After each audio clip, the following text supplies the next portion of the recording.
Fala pessoal, aqui quem fala é Vitor Hugo Fernandes, professor comentarista político. Hoje estou aqui para falar do seguinte: guerra total no Oriente Médio, Estados Unidos e Israel contra Irã e os Houthis no Oriente Médio. Vamos lá? Vamos falar disso?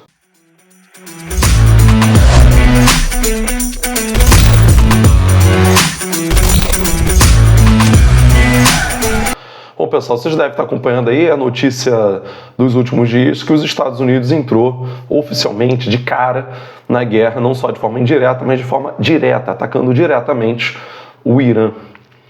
E isso fez com que a gente nunca estivesse tão próximo de uma terceira guerra mundial, desde o fim da Guerra Fria em 1991. Durante a Guerra Fria, o período ali de 45, no pós-Segunda Guerra Mundial, até 91, fim da União Soviética, período histórico conhecido como período da Guerra Fria, onde a gente teve ali Estados Unidos e União Soviética se enfrentando indiretamente, mas nunca de forma direta. A gente esteve próximo ali de guerras nucleares em algum momento. Crise dos mísseis em 62 em Cuba, alguns momentos em guerra do Vietnã, algumas situações ali de conflito, mas quando acaba a União Soviética, não tendo mais o perigo vermelho, o perigo dos comunistas, o mundo ficou mais tranquilo.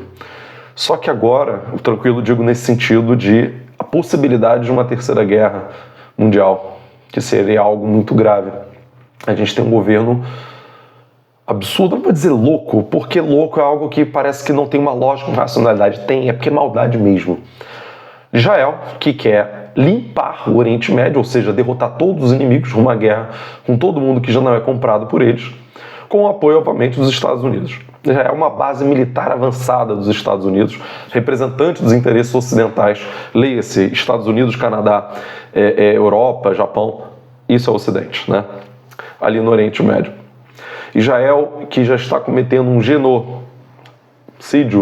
com os palestinos, uma coisa absurda e o mundo não fez nada, em seguida atacou o Líbano, atacou Síria, destruiu parte do Líbano, ajudou a derrubar o governo da Síria e botou os terroristas no poder, atacou o Iêmen, atacou inclusive bases iranianas no Iraque também, enfim, todo mundo que não era comprado ali pelos Estados Unidos e Israel na região, Israel atacou.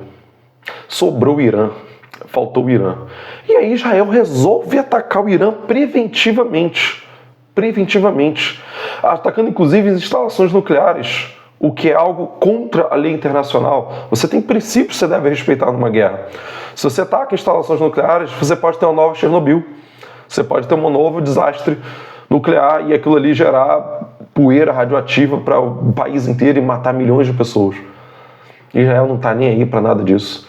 E foi lá e atacou o Irã e matou alta cúpula do governo iraniano, alta cúpula das Forças Armadas iranianas e um monte de tudo quanto é cientista iraniano, dizendo que Irã estaria próximo de construir bombas atômicas, que é um argumento que eles usam há mais de 20 anos, pelo menos desde ali do início dos anos 2000, se utiliza esse argumento. Que é o argumento que os Estados Unidos falavam de armas químicas no Iraque para poder justificar a invasão do Iraque em 2003. O Irã não está próximo de construir uma bomba atômica, embora eu seja totalmente defensor de que o Irã tem o direito de ter bomba atômica, afinal de contas Israel tem também, e isso provocaria um equilíbrio de forças, E o equilíbrio de forças promove a paz e não a guerra. O que promove a guerra é justamente você ter alguém com poder e o outro sem poder nenhum. Israel com palestinos. Você vai massacrar o inimigo. Então esse papo de que a bomba atômica poderia gerar algo perigoso é você não ter arma. Olha o que acontece com os palestinos. E a Coreia do Norte, que tem bomba atômica? Alguém ataca a Coreia do Norte? Não, Então a bomba atômica acaba funcionando como instrumento de paz. Essa é a verdade. Ataca o Irã. O que o Irã faz? Como qualquer país com dignidade, revida. E o Irã já teve um outro atrito com Israel recentemente, alguns tiros para cá, tiro para lá, que o Irã não queria, Irã claramente não queria. Só que você vai lá e mata a cúpula militar do país. E mata membros do governo. Você tem que responder. Você está falando de um dos povos mais antigos do mundo, que é o Irã. Não está falando de um paísinho qualquer. Você não está falando de um Paraguai, que todo respeito aos paraguaios. Você está falando de um povo que tem mais de 5 mil anos de história. O Brasil tem 500, eles têm mais de 5 mil anos de história. Uma tradição larguíssima, histórica, civilizatória, incrível. O Irã revida. E mesmo que o Irã não tenha uma força aérea capaz de disputar com a força aérea israelense, porque de fato a israelense é muito melhor, o Irã tem mísseis muito potentes e muito bem orientados, capazes de chegar a Israel com uma precisão incrível e vencer o que era invencível domo de ferro israelense, que já foi vencido, está sendo vencido.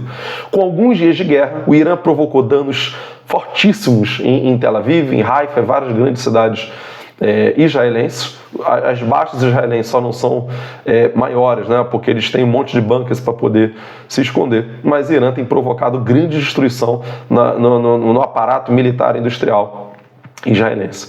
Com alguns dias de guerra, então, Israel vai e pede arrego aos Estados Unidos. Pede ajuda aos Estados Unidos para os Estados Unidos ajudarem eles. Inicialmente, Trump diz que não, mas a palavra do Trump não vale muita coisa, a gente sabe. Trump fala isso e faz aquilo. Falou que não, ia avaliar em 2 semanas, enquanto isso ele vai e ataca o Irã. E atacou agora, ontem, o Irã, utilizando os seus aviões mais modernos e tal. E causa, inclusive, atacando instalações nucleares também, que é algo perigosíssimo. Perigosíssimo. Podendo provocar um vazamento de material radioativo e que é algo perigosíssimo contra todas as leis internacionais. A gente está lidando num contexto onde as leis internacionais já foram para casa do caramba há muito tempo. A ONU já acabou há muito tempo, não serve para mais nada, a verdade é essa. O que vale é o poder da força militar. E agora a gente está numa situação perigosíssima. Porque o Irã vai revidar. A partir de agora, qualquer alvo governamental, militar, e tem um monte dos Estados Unidos no Oriente Médio, são alvos do Irã. E o Irã é um país que não é um país qualquer. O Irã não é o Iraque, o Irã não é a Síria. O Irã não é um país que está destroçado como já estava a Síria, já estava o Iraque. O Irã é um país que, primeiro, tem 5 mil anos de história, é um país que tem uma indústria, é um país com um relativo grau de desenvolvimento, aí próximo ao Brasil, que tem uma indústria militar bastante desenvolvida, inclusive fornece drones ao exército russo, que tem um poderio militar e uma estrutura capaz de enfrentar Israel e atacar todos os alvos americanos ali no Oriente Médio. E o Irã tem influência em todo o mundo xiita. A revolução dos ayatolás, feita em 79, do Irã, que colocou o governo dos ayatolás xiitas no poder, fez com que o Irã tivesse influência em todo o mundo xiita ali. Então, particularmente Iraque, Síria, Líbano, Afeganistão e vários outros ali no Oriente Médio sofrem uma grande influência do Irã. O Irã tem uma capacidade de influenciar. Então, os alvos americanos no Iraque, Síria, Líbano e vários outros lugares ali do Oriente Médio são alvos agora do Irã. É lógico que os Estados Unidos é mais forte militarmente, isso não é a questão. Isso é que leva os Estados Unidos para uma guerra complicadíssima. Porque o Irã, além de ter uma força militar capaz de revidar e provocar danos, o Irã pode fechar o Estreito de Hormuz. O Estreito de Hormuz, para quem não conhece o mapa ali do Oriente Médio, joga na internet que vocês vão ver, é o estreito por onde passa o petróleo do Irã, do Arábia Saudita, que é o maior produtor do mundo, Emirados Árabes, Catar, Kuwait, do próprio Irã, obviamente. Tudo passa por ali. Parte do petróleo, inclusive até do Iraque, passa por ali. Boa parte do petróleo do Oriente Médio inteiro, que é a região que mais produz petróleo no mundo até hoje, passa por ali. Se o Irã fecha aquilo ali, o preço do petróleo explode mundo afora, causando uma crise econômica mundial. Outro fator importantíssimo, o Irã tem como aliado China e Rússia. China e Rússia não têm interesse em guerra. Não tem, isso é um fato. Rússia não quer. Só que os russos têm acordos longos com o Irã, embora a Rússia faça um jogo duplo, né? Porque a Rússia tem acordos com Israel e tem acordos com o Irã também. Mas tem grandes laços econômicos ali com o Irã e tem criticado as ações militares, a guerra que Israel começou contra o Irã, dizendo que o Irã tem direito de se defender e tal. China, particularmente, China então não quer guerra com ninguém de jeito nenhum. O objetivo da China é ir crescendo economicamente e ir comendo pelas beiradas e ter um poder maior no mundo pela via econômica, não pela via militar. A China não tem interesse, mas a China precisa do Irã também. O Irã é o maior, um dos maiores fornecedores de petróleo para a China.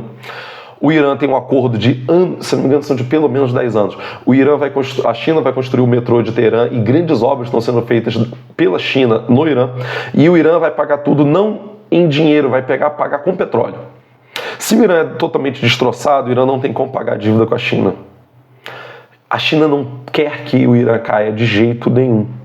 E outra, ao atacar o Irã, que é ali colado, próximo da China, no fim das contas, os Estados Unidos está mandando um recado para a China.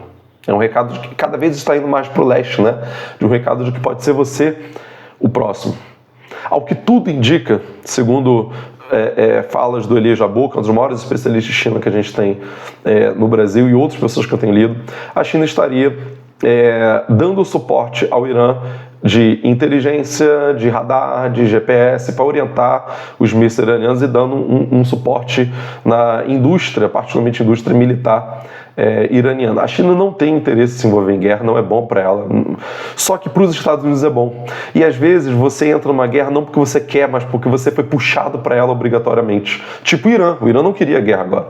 O Irã, inclusive, aceitou que o Israel atacasse, atacaram de volta. O Irã meio que aceitou a humilhação e parou por isso mesmo, que o Irã não queria guerra. Israel foi lá e insistiu, atacou de novo e matou um monte de gente importante do Irã para obrigar o Irã a entrar na guerra. O Irã foi obrigado a entrar na guerra. A China pode ser obrigada a entrar também. E aí a gente tem um cenário que já caracteriza uma terceira guerra mundial.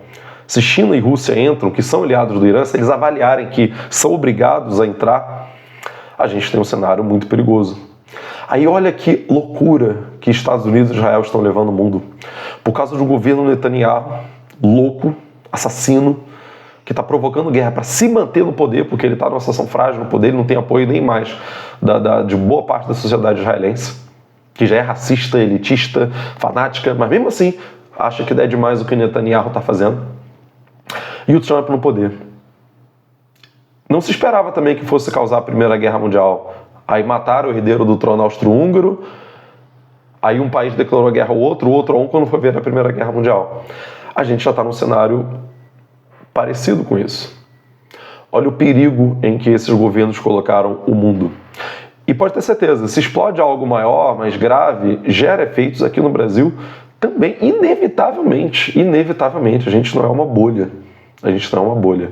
Imagine se você tem Bolsonaro aqui no poder. Nesse momento estaria aliado incondicionalmente ao governo dos Estados Unidos. Que bom que a gente não tem Bolsonaro aqui no poder. Então é isso, fico por aqui, espero que vocês tenham gostado. Curte aqui o vídeo se você gostou, comenta dizendo o que você está achando disso tudo. Compartilhe esse vídeo com quem precisa entender melhor, quer entender melhor sobre a questão do Oriente Médio. Quem quiser e puder se tornar membro do canal, tem um botão aqui embaixo, seja membro, você vai estar ajudando a contribuir, a manter com o meu trabalho aqui também. Então eu agradeço desde já. Pessoal, um abraço, até a próxima.